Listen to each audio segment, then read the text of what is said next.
is a Thursday. I'm going to be moving this weekend, so this will be the last time that we are in this room. Hopefully, I'm going to be moving into my tiny house next month, so we'll see about that. But also, I fucked up my last laptop, and so this is a new laptop. Hopefully, the camera quality is better. Yeah, so it's just a little bit of stuff has shifted.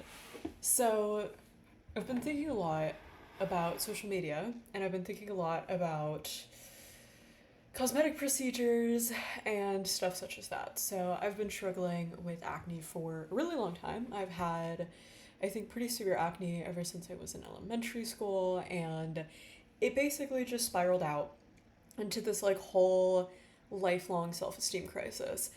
So as I'm kind of like growing up, I'm 21, so I grew up like with social media. I grew up like really watching how social media has changed our beauty standards, how it's changed our ideas about like, is it okay to have cosmetic procedures?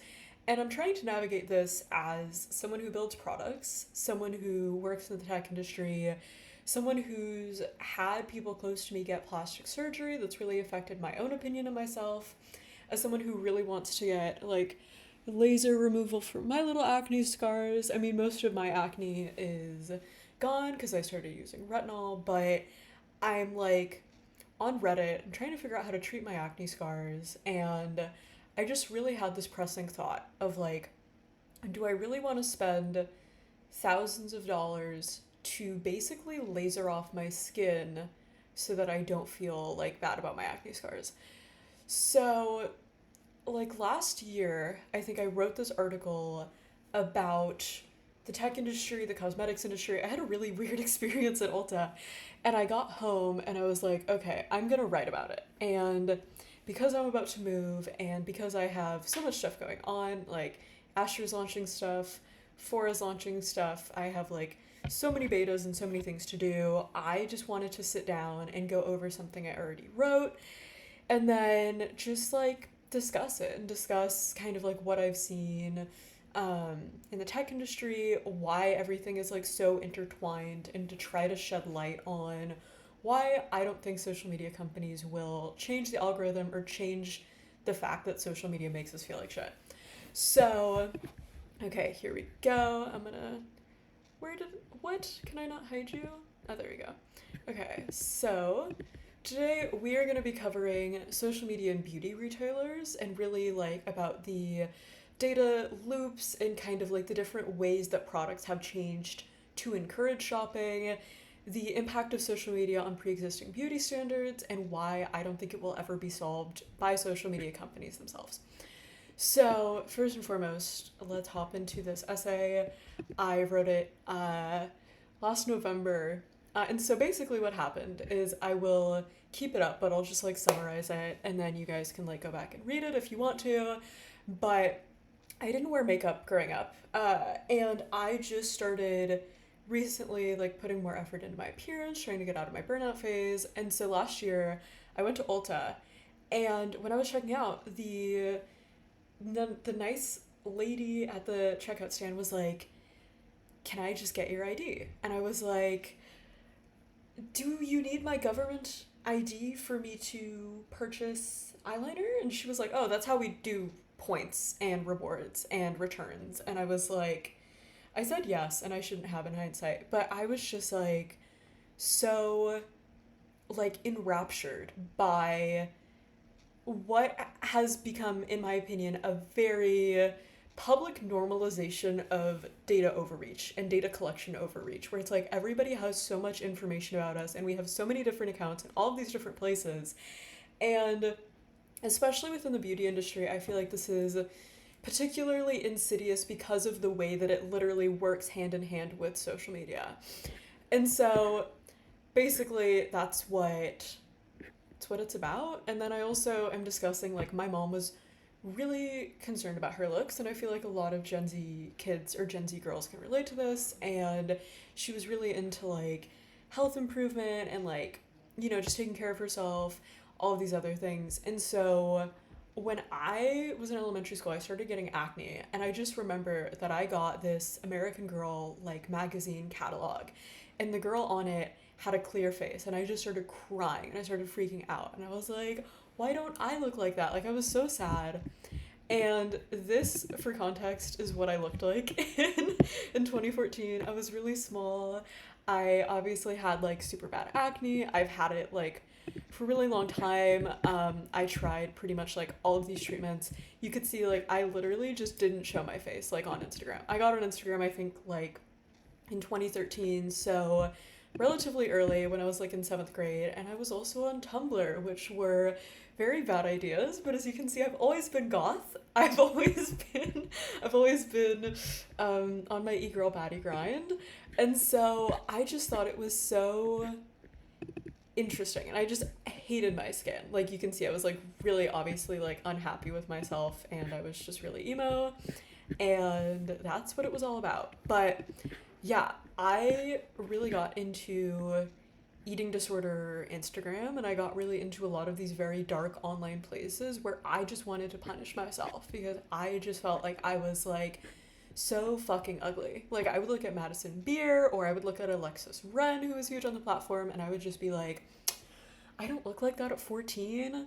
Damn, I should kill myself. Like I was just really unhappy, and there was a lot of other stuff like at home that was going on that I don't necessarily feel like I will ever publicly talk about, but there was just a lot of pressure for me to just like not look the way that I looked.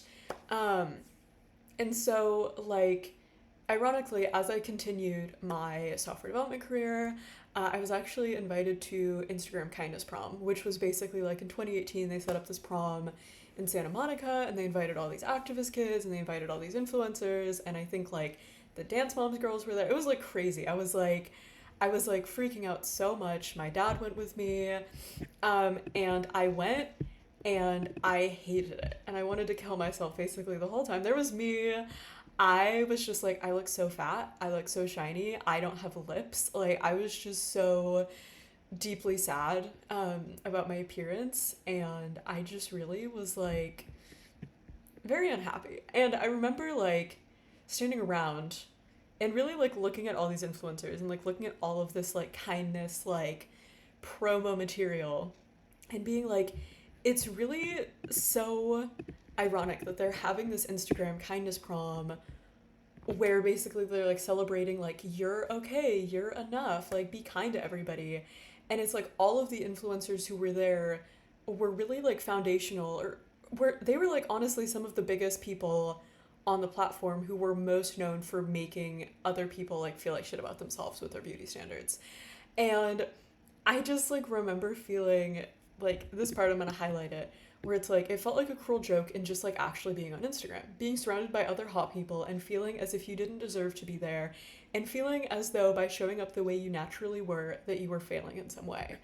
And so for a couple years I didn't think about it, and I've just been focusing on like dealing with my own mental health stuff, focusing with like becoming an adult, focusing on just software development, and I've really left Instagram. I used to do a lot more content creation on there. I used to do a lot more brand deals. And then I was just like, when I got my autism diagnosis, I was just like, I don't want to do this anymore. And so I tapped out, and I started this really long process back in 2021 that I'm still going through of just like what makes me happy, what makes me fulfilled, like how can I get away from this because I know it's not good for me. And so relating to that, like we know the standard of beauty perpetuated by content, even though nowadays it's like, oh, like we're empowering women to be beautiful, or like we're empowering people to be like XYZ. Like even though the marketing speak has changed because it's been criticized, there is still a very clear like standard of beauty, and you just see it when you open the TikTok For You page, right? Like we just know like on a little spectrum how fuckable we are, how like ugly we are, like how many people like us, like our entire human outward appearance has just been turned into content. And so yeah, I was in New York for an Apple PR event, and I saw this like really weird thing, and I was like talking to someone from Apple about it, and I was like, isn't it crazy to you how like extreme of extreme everything is here, because there's so much stuff like grabbing for your attention that you really don't notice it until it's just like crazy. Like I think Instagram and TikTok has given us hot people inflation, and we're under the impression that there's so many more hot people than there actually are, because it's just the people whose content takes off the most. It's just like the most like perfect, beautiful like Instagram baddies. And so what it made me realize is like when everybody is beautiful, or like if everybody is content, then like there's nothing to sell. There's nothing to convince you about, right? Like the first rule of marketing, or the first rule of like selling anything, is like figure out a problem and then go from there. But if someone doesn't have a problem, why would they buy your product? Like it's just the rules of like product development and marketing. And so I'm just like constantly thinking, like every time I give away my email to a retailer, every time I like sign up for anything, I'm just always thinking about how we're eroding the boundaries of access to our personal data and to ways to contact us. Like I have thousands of emails. Like people can literally just buy lists that contain my address and send shit to my home. Like there's just no boundaries of like I do not want to be marketed to. Like stop sending me stuff, stop collecting my boundaries and stuff. And so I think it results in this really interesting shift, like especially with all of the shopping functionality that's been pushed out on Instagram and on TikTok. Like I feel like you can visibly see like here comes Instagram. Like it's literally all about shopping, and it's literally just like it's just like built into the platforms, these commerce things. Like it's no longer a place to just like go and look at content. It's a place to shop. So I think it's just super interesting because tech is really powering all of these data analytics tools and all of these data collection pipelines and all of these funnels that really just collect all of our personal data, and then it informs the product development process, and then people just go and make stuff. Like it's very fast feedback loop, very fast feedback cycle, a very high scale, just like all of these things that we really haven't seen before in the cosmetics industry. And like we know that being on social media hurts literally everybody. Like it makes people super depressed. We're all super lonely. And also like fast fashion has pretty much been a giant issue of the past 5 years, but I think especially with Temu and especially with Shein and TikTok, where we're just seeing like these pretty much like hyper cycles of just content and trends and just like stuff being thrown out and then dropped so quickly, especially with those stupid blueberry milk nails. It's just like I'm just tired. I'm tired, okay? And so I wrote in this article, and I still agree with it, that I saw a very dark future with TikTok and how it creates like the extreme of the extreme effect in curating algorithmic beauty standards that no average person will be able to recreate without surgical intervention. I still believe that to this day, and I do believe that we're maximizing the human body to be a vessel for content, right? So there was this link out to the American Society of Plastic Surgeons. This was a little like thing that they put together about the top 5 reasons patients have been motivated to get plastic surgery in 2021 to 2022. And yeah, it was just all like feel younger and refreshed, like notice things they want to improve during video calls. Like we're always on calls. We are brands, we are online, we are showing our faces to people, we are posting our faces, we're taking photos, and we're just so much more self-aware of what we look like and self-aware of how we can be turned into content. And I think that's really starting to give everybody brain rot. And so yeah, I think the biggest thing for me is like social media like turns us into this phenomenon where everybody else gets to be a shareholder on what makes us lovable and attractive. And I'm not going to pull it up because I don't want to give it views and I don't want to support it, but like I just see on Reddit like rate me all of the time where like these people are just posting images of their face and they're like, am I ugly? Like rate me, like tell me if I'm hot. And I think like that has its own issues, especially given that moderators of these rating subreddits like purposefully knock down women so that they neck them so that they can get women instead of just being good partners to them. But but basically like everybody else gets to determine like what makes us attractive, like what they do like, what they don't like. Like I know people hate septum rings online. I'm sorry, it's staying in. And people just like hate too much makeup or not enough makeup. Like everybody just feels so entitled to comment on, oh, like the trend on TikTok where people are like commenting what they imagine the color of someone's coochie to look like. Like, that's so fucking weird. Like, I just hate it so much. But the biggest thing that I wanted to point out was like a 2019 study on the effects of social media usage found that social media was a stronger predictor for whether or not you would want plastic surgery than being dissatisfied with your body. And that's just crazy to me. Like, social media is more like social media use is a stronger predictor of whether or not you're going to change your entire face and your entire body than if you're just dissatisfied with your body. And so this is where it really ended up for me, is like, I'm just like terrified for Gen Alpha and for Gen Z, because we're really just creating these extreme of the extreme standards of beauty that no like individual person is going to be able to recreate. And so this is kind of where it links into the tech industry, but I think like beauty and aesthetics, like beauty products, I buy beauty products. Obviously, like I'm e-girled up, I'm makeuped up, I have the Euphoria glitter on. Like, obviously I don't want to say like, I don't want to make it sound like I'm not participating in this like clusterfuckery, because I obviously am.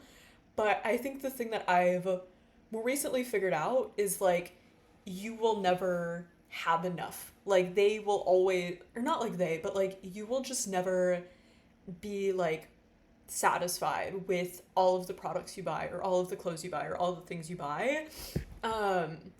And so the needle must always be moved. You will never fit the standards they sell to you or have everything you need, because when you do, they cannot tell you anything else. And I think it's just like, it's just creating this really shitty tech cycle where like I open Instagram and I see a hot girl and I feel like shit about myself. And I'm like, I feel so fucking ugly. I feel like I want to like get buccal fat surgery like on my face. Like, I just like don't like myself. And so I'm feeling that. And then like I tap to the next Instagram story and it's like, have you tried Noom? Do you want to hear about this new like cosmetics company? Have you heard of this new Maybelline mascara? Like, it's just immediate like hit and dissatisfaction. And then it's like, it's literally like someone like punching you in the face, and then they're like, do you want a Band-Aid for that? Would you like to take this like ambulance to the ER? Like, fuck you. Like, you did this to me. And now you're like, oh, do you want this product? Like, fuck you. You know I do. Fuck you. Yeah, so that was my article, and we're switching it back. Yeah, so I wish I could log off. I want to be offline so bad. But there was this really well done article in the New York Times called The Age of Instagram Face that definitely informed my essay. And I think it's important to note, like, a lot of these beauty standards have been around for a very long time, and they're very Eurocentric. And I think something that's super interesting about Instagram Face is it's like all of the most like sexualized parts of other races are just like being combined into one face, right? Like the super dark eyebrows and like the like fox eyelids, and then like the big lips, and like the tiny like slanted like little button nose, and like the like deep set like chin, but like huge tits, tiny waist, fat ass. Like, all of these things are being taken from like different ethnic groups and just being like combined into the ethnically ambiguous like Kylie Jenner faces or like Kardashian faces, right? And so I think it's important to note that like these beauty standards have always been around, and we're just seeing the culmination of them digitally, right? And so this is a line that hit me really hard. It wasn't lost on me that when I put on a lot of makeup, I'm essentially trying to create a version of the Snapchat face. It wasn't hard for me to understand why millennial women who were born within spitting distance of Instagram face would want to keep drawing closer to it. In a world where women are rewarded for youth and beauty in a way that they're rewarded for nothing else, and where a strain of mainstream feminism teaches women that self-objectification is progressive because it's profitable, cosmetic work seems like one of the few guaranteed high-yield projects that a woman could undertake. And I think this hits especially so hard for me because it's very hard to see women succeeding in business, and it's very hard to see women succeeding in creating their empires. And whenever I think about like who are the most successful women that I know, it's like Rihanna with Fenty Beauty, or it's like the Kardashians with like their whole like aesthetic empire. Like, it's the founder of Spanx. Like, it's always these women who like started in the cosmetics industry or who did something to make their empire like based off of being attractive, based off of fashion, based off of beauty. And I think it just like, as someone who's actively in business, and tech is obviously a very male dominated space, like it just hits me so much. So that's the part there. But I wanted to highlight this part where it's like I said I dyed my hair and I wore makeup most days, and that I would continue to dye my hair and spend money on makeup, and that I didn't consider this an addiction but a choice. Um, I asked Diamond if his patients felt more like themselves after getting work done. You know, when you get a really good haircut and you feel like the best version of yourself, this is that feeling but exponential. And I think to me, it's like I've kind of also been playing on the boundaries of like, what is stuff that is like realistically achievable, but is also like on the boundaries of like very brutal. Like for my skin, I use 5% retinol, which is a very high ratio to basically like piss my skin off so much that it like sheds all of its skin cells. And then I also use the red, like ordinary, like BHA, AHA stuff, which stings my skin so fucking much. Like every day, like not every day, but like twice a week, I'll just put on this like blood red shit that makes me feel like I just got bee stung. And then every night, I'll just put on this retinol that like sloughs off another layer of my skin. And then I just go through like, I just do so many of these things. And also, I think like piercings for me, like I have all of these ear piercings, and I have like, I think I have like maybe 15 piercings. And so I'm also not lost. It's also like not lost on me that like piercing does kind of like do the same thing for me that plastic surgery does for other people, where it's like pain, but you feel more like yourself afterwards. So it's just like very dangerous, at least to me. But like this line of, I took the elevator down to the street with three very pretty women who all appeared to be in their early 20s. As I drove back to my hotel, I felt sad and subdued and self-conscious, and I had thought that I was researching this subject at a logical distance, that I could inhibit the point of view of an ideal millennial client, someone who wanted to enhance rather than fix herself and who was ambitious and pragmatic. But I left with a very specific feeling and a kind of bottomless need that I associated with early adolescence, which I hadn't experienced in such a long time. And I feel like that's just like, it's just so brutally true that like when you grow up, you kind of are like, oh, this is my face and this is how other people are. And you realize when you're growing up for the first time that there is a totem pole and you are somewhere on it. And then when you know that you're somewhere on it, it's just the constant comparison, and you're just always reevaluating yourself, and you're always like, how can I move up? How can I be hot? How can I change this, and this, right? Like the line earlier about like, you basically look at yourself the way a McKinsey consultant looks at a company, where you trim the fat and you're like, how do I optimize my just like flesh cage? And this also really hurts me because I grew up kind of in the public eye, like especially when I was 15 to 16. I was like on a lot of TV interviews. I was doing a lot of photo shoots. I modeled for a little bit, and I just like hated my face. And whenever I would see the campaign photos, I would just be like, oh my God, like I hate the shape of my face. I hate my stomach. I hate all of these other things. And there were specific things that like someone really close to me got plastic surgery for. And I noticed when I would look at these campaign photos, I was always like, those things that someone else like changed about themselves are the things that I want to change. Like my weak chin, my boobs, my stomach. Like I hate my stomach so much. And I was just like, I just grew up with all of this like very internalized hatred, and it's so hard. I think it's harder to relate to it now because Instagram has kind of like dialed it back, and I've made a lot of like lifestyle changes so that I'm not on social media and I'm not just like constantly consuming like thin person inspo, and I'm not like living in the same home environment where I was basically like a little bonsai tree.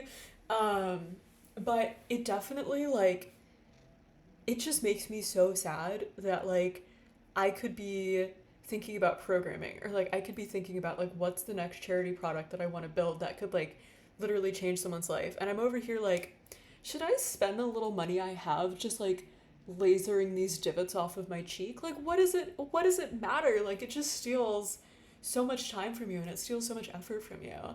um yeah, and it's just like it just never feels like you are done. And it always, like, social media just always makes you feel like there's something or other that, like, you could actively be doing or that you actively want to get done. And there's just never an end point to like what you want to look like, right? But this one definitely hurt as someone who grew up in Orange County and like grew up in like Palm Desert, where it was just like very like Instagram face adjacent, like women and people just all of the time. Um, on Instagram, I checked up on the accounts of the plastic surgeons I had visited, watching the comments roll in. This is what I need. I need to come see you ASAP. Want. What's the youngest you can perform this procedure? Like, especially watching all of these younger influencers get lip fillers and get Botox and get all of these things. Like, they look beautiful. Like, I'm not saying that they shouldn't get this stuff done, and I'm not saying that they shouldn't, like, do what they want to do to improve their face, but I'm also saying that actions have consequences. um, and so I think it has super interesting implications on like product development in the cosmetics industry, because I'm just thinking like all of the products that I'm thinking of are like the very clickbaity ones where it's like, here are these like leggings from like Amazon and they make your ass look so fat, and like here's like this dress and it like snatches your waist and you're gonna look so skinny, or like here's this like lip plumping gloss, like you're never gonna be the same, and like here's this wrinkle removal cream. Like all of these product development things are just basically turning into before and after like dopamine hits, right? um yeah, and so this is just so interesting to me because I don't know, like back in 2012, like with the greater mental health body positivity movement, I was really like, maybe we're making some ground here. But now it kind of feels like we're going backwards a little bit in terms of like accepting ourselves as we are and like getting away from consumerism. And I think Gen Z actually like coming into adulthood is a giant part of that. And I feel like maybe like it was millennials learning the first time, and I think now it's like Gen Z has to learn. But I think the important part and how it links back to the tech industry is like every outward aspect of us can be turned into content, it can be monetized. And it's super important to discuss that because like money is being made. Like this is a phenomenon that is happening because it creates value and it creates wealth. Like Vogue makes all of these like insane beauty secrets videos and they make a fuck ton of money off of them, right? Like it's just all about referrals and it's all about like whose stuff and like where are you buying. And I think it's interesting to note that like beauty standards have changed on Instagram from like the 2010s, like full face, like full coverage, your eyebrows are just like blocks, you're doing a full Anastasia Beverly Hills like modern renaissance on the eyes, and then you have like the Kylie matte lip kit, like you're just like you are like you are like dipping your face in wax and then you're coming back out and you're perfect, to the more like accepting, but I also think in some ways like devious, like less makeup is more like natural, because I think to me it doesn't feel like we're going more natural. It feels like we're just like going deeper in our changes, and now we're doing like cosmetic procedures, but we're still like putting less amount of makeup on our face. So it's like less focus on makeup and more focus on the actual like structural foundation underneath. And yeah, I don't know, but I think it would be interesting to go onto Sephora's website because the first thing that I see, or the first thing that I saw, is like moisturizers. Why is it not showing? Moisturizers, new Dr. Dennis Gross skincare lip filler alternative. Like, that's prime Sephora like marketing space, right? And then you have like their app exclusive and you're being like sent to like download their app, and then you have like all of their new arrivals and their offers. Like this is pretty standard for an e-commerce screen. But like the one thing that I will say is there's just so many celebrity influencer makeup brands there, like Makeup by Mario, like Lady Gaga's makeup brand, Rihanna's makeup brand. I think like Patrick Starr's makeup brand was also there when I went in. Of course, we can't forget about like James Charles and Morphe. Like influencers are really one in one with the beauty industry in a way that I haven't really seen permeate other industries. Like I don't go into Target and be like, damn, I can't wait to buy like a cake mix from like Carlos's Bake Shop or like whatever that Cake Boss like restaurant is, you know? So it's like it's very one to one with social media in a way that I feel like a lot of other industries just are not, because it's not as effective, right? And so now we're going into Ulta, and it's like, hey bestie, like join our like app, get 20% off. Like, and the first thing that you see, shop viral faves, which I think is super interesting, right? So it's really creating the cycle of like, you see the content, you see it going viral, you open up the page, and it's like, what is the fastest way we can get you to buy this stuff that you just saw? And to be open, I am an e-girl skincare like purchaser. Like, I love The Ordinary. I love Glossier. I just started using Half Magic, which is the Euphoria brand, or the Euphoria makeup artist brand. So like, I'm not clear of this myself at all, but I do think it's interesting, and I do think it's like worth actually taking a look at like, okay, this is how it looks in practice, right? So like, there is more natural faces going on. There is a lot of focus on viral products. It is basically like, here's this thing that you can buy, and like, here's this direct link to buy it. Like, I feel like this would be more effective if I was like on like the Instagram app and we could like actually see the shopping embeds in these. But I did just want to point out like, it is visible if you look. Why are you open? Leave me alone, please. Ah, ah. Why can I not use this computer? Yeah. Yeah, I just think it's like, it's just so deeply intertwined. Yeah, so there was that. Now I'm sliding it back. So we went through Sephora's website, we went to Ulta's website. Also, like, microplastics, consumerism. Like, I just don't want to buy stuff anymore. Just stop making me buy stuff. But the ultimate point that I want to make is like, regardless of the discussion going around of whether or not getting plastic surgery makes you a bad person, whether you need to disclose it, there's a greater discussion to be had about like, what happens when our agreed upon like attractiveness, like this is the hottest shit ever, and that's like what we're feeding kids right now. That's like what we're feeding like teenage girls, right? Like, I see so many girls from middle school who are basically dressing like little Euphoria characters. And like, I think even back in my day, people were like, wow, like middle schoolers are dressing crazy. But like, it's really insane now. Like, I'm going to Starbucks and there's like 13-year-olds with like full faces of makeup.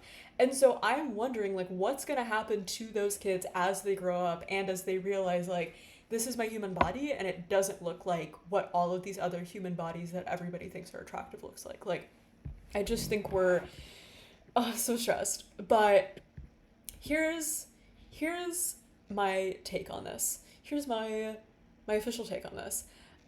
It's not going to be changed, and I will tell you why. And it's because social media companies make money off of you being miserable. Because if you weren't miserable and if you didn't have a problem, once again, why would you be buying stuff? Like, their advertisements would not be effective, and so that's why they collect as much data on you as humanly possible, because they want to know as much things about you to get you to make those marketing loops close.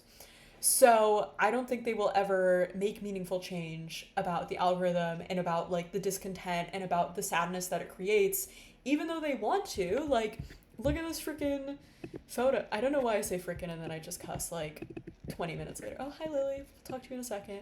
But like, literally, this was at Instagram prom. Be yourself. You are loved. You are special. You are already a success. You are the best you. But like, obviously that's not true, because Instagram keeps on telling me to like buy all of these different things. Like, I don't know. I just feel like the two cannot coexist. Like, we cannot have a social media that doesn't make us feel like shit, because social media needs to make us feel like shit, or needs to make us like, it needs to give us some sort of dopamine rush or some sort of like shock of emotions, because that's how you buy stuff, and buying stuff is how they make money on you, right? So long story short, I want to laser my skin off. I don't think I'm gonna do it. I would prefer to keep my skin the way it is, and to normalize it, like, especially if I'm like in more public facing stuff in the future, which I don't want to be. I want to be very like off grid. I don't want people to know I exist. However, I need to make money, and I need to prove that I know what I'm talking about. And the best way to do that is content creation, and the best way to get content creation is by showing my face. So, I don't know. But long story short, like, if you are young and you are watching this and you're like, okay, like, what the fuck do I do? Like, I didn't want this to end on all despair, but like, human bodies don't exist to be content. So stop evaluating yourself through the lens of content. Like, if you take a photo, just post it, because you're human. Your body is not like, that's not the only dimension from which you can be yourself, right? And then also, I did just want to say, to my comment about like actions have consequences, like, I know that there is this giant ethical dilemma of like, should plastic surgery ever be disclosed? Like, is it ever ethical to get plastic surgery? Can we like shame people for getting plastic surgery? Like, I'm not gonna wade super deep in there, but I am gonna say actions have consequences, and when you get plastic surgery, even if you don't want other people to think they're ugly, or even if you don't want it to affect your kids, you are literally saying, I will perform this surgical operation on myself and I will take some sort of risk to change this aspect of myself because I don't want it anymore. And that's just like the reality of it. And there's harm that comes from that. And I think we can say, like, you don't have to disclose it or like all these other things, but like, it is unfortunately the truth of the matter that like you can get plastic surgery for yourself and you can be doing it for the right reasons and it can still negatively affect other people. Like, as I said, someone very close to me got plastic surgery, and even though it was very much like, your body is beautiful, like, you're amazing, like, you're so pretty, like, you're gorgeous, you have so many curves, like, everything that I saw and everything that I felt about myself came from what they surgically did to their own body, right?